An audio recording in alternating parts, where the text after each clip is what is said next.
Anda masih di Sapa Indonesia Pagi pada segmen Kompas Bisnis kali ini bersama saya Asri Gunawan.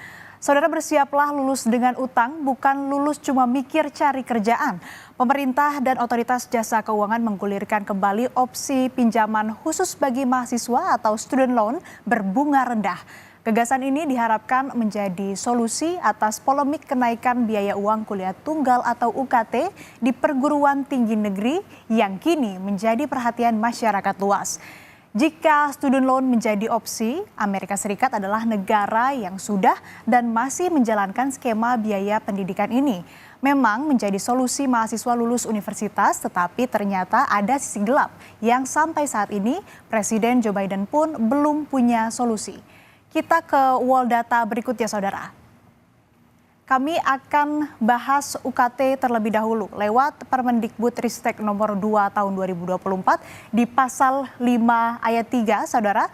Penetapan UKT dilakukan pemimpin perguruan tinggi negeri untuk setiap program studi atau prodi berdasarkan biaya kuliah tunggal alias BKT, yaitu biaya operasional yang per tahun yang berkaitan langsung dengan proses pembelajaran mahasiswa setiap program studi.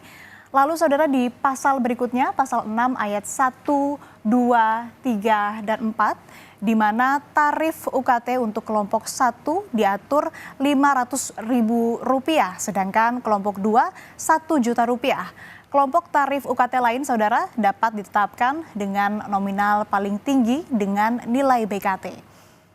Lalu kami akan coba ambil contoh tarif UKT di Universitas Indonesia, di mana UKT tahun ini dibandingkan dengan tahun lalu per golongan dan per jenis program studi. Kita lihat contoh di program studi psikologi, saudara, di tahun lalu untuk kelompok 1 sampai dengan 4, UKT-nya ini berkisar mulai dari Rp0 sampai paling tinggi ini Rp4 juta. Kalau dibandingkan dengan tahun ini, di kelompok 1 sampai dengan 4 untuk jurusan psikologi ini berkisar dari Rp500.000 sampai dengan Rp14 juta. Bisa dilihat ini ada perbedaan yang cukup besar begitu antara UKT di tahun lalu dan juga di tahun ini untuk program studi psikologi. Lalu kita lihat juga di program studi lain, saudara, di program studi atau jurusan ilmu politik.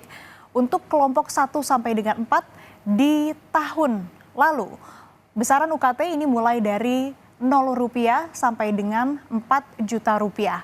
Kemudian di tahun ini bisa dilihat di kelompok 1 sampai dengan 3, UKT-nya ini dimulai dari Rp500.000 sampai dengan Rp7.557.000. Di fakultas ataupun juga di jurusan lainnya, saudara, di jurusan akuntansi, di tahun lalu, di mana untuk kelompok 1 sampai 4 uang kuliah tunggalnya ini berkisar dimulai dari Rp0 sampai dengan Rp4 juta. Dan kalau kita lihat, saudara, tidak jauh berbeda dengan program studi lain, ini tentu ada perbedaan nilai uang kuliah tunggal di tahun ini pada program studi akuntansi. Untuk kelompok 1 sampai dengan 4 ini berkisar dari Rp500.000 sampai dengan Rp13 juta. Ini tidak hanya terjadi di Universitas Indonesia, tapi juga di universitas negeri lainnya, saudara. Kita akan lanjut ke wall berikutnya. Perubahan tarif atau tepatnya kenaikan UKT inilah yang akhirnya diprotes oleh mahasiswa. Muncullah ide student loan atau dalam bahasa Indonesianya pinjaman biaya pendidikan. Sederhananya, saudara, utang untuk biaya kuliah.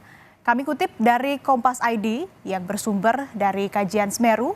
Opsi pertama, pinjaman berbasis mortgage atau kredit jangka panjang dengan hak tanggungan.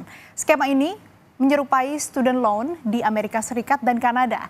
Dalam sistem ini, tenor pembayaran sudah ditetapkan sejak awal dan tipe pinjaman ini biasanya lebih memberatkan dengan potensi gagal bayar yang lebih besar. Lalu kedua, ini opsi kedua, sistem pinjaman berbasis pendapatan atau income contingent loan atau ICL.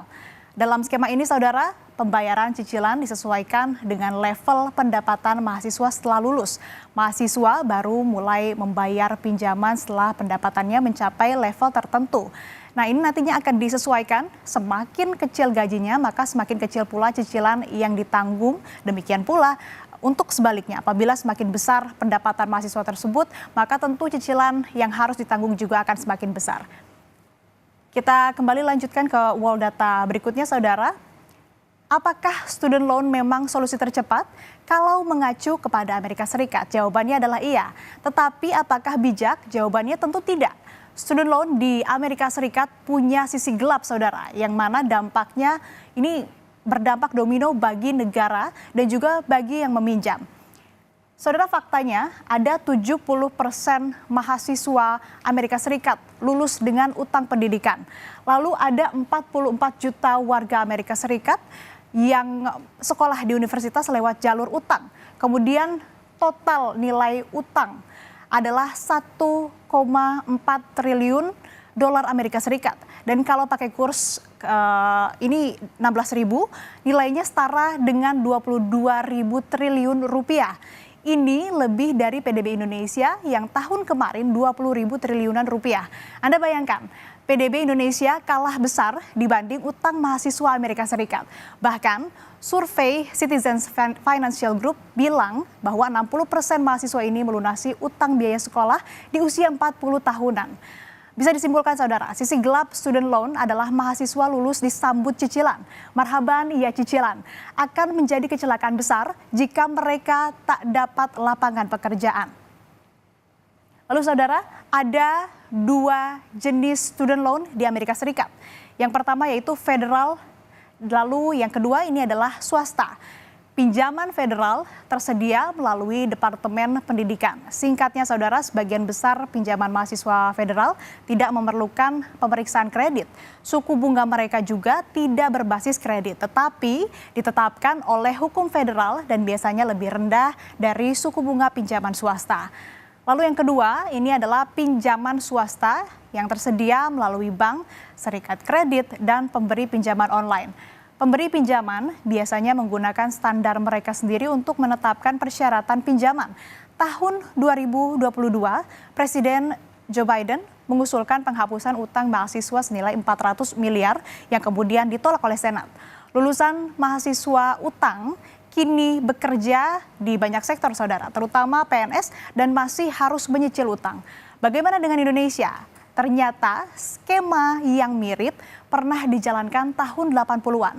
Mengutip laporan khusus oleh Lembaga Penelitian Ekonomi dan Masyarakat Fakultas Ekonomi dan Bisnis Universitas Indonesia pada tahun 1982 di bawah pemerintahan Orde Baru, pinjaman serupa ini pernah berlaku dalam bentuk kredit mahasiswa Indonesia. Hasilnya adalah kredit macet dan buruknya pengelolaan utang.